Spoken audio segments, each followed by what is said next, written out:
If one island fell, Japan would never surrender. February 19, 1945, the Battle of Iwo Jima, a tiny volcanic island just 60 miles from Tokyo. The Japanese knew it was their last shield. The Americans knew they had to take it. 70,000 Marines to 1,000 Japanese soldiers. In just 5 weeks, nearly 50,000 men would be dead or wounded. But this wasn't just a battle, it was a message.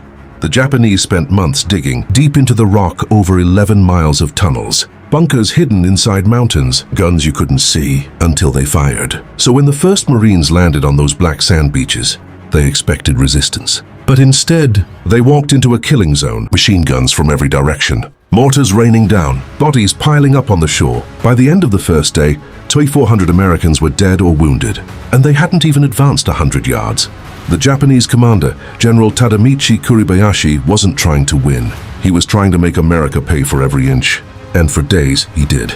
But on day 5, something changed. A small group of Marines reached the top of Mount Suribachi. They raised a flag. For a moment, it felt like victory. But here's what most people don't know. That wasn't the famous photo. That was the first flag, small, barely visible. So later that day, they raised a second, larger flag. And that moment, captured by photographer Joe Rosenthal, became one of the most famous images in history. 6 men lifting a flag, frozen in time. But the truth is, 3 of those men would be dead within weeks.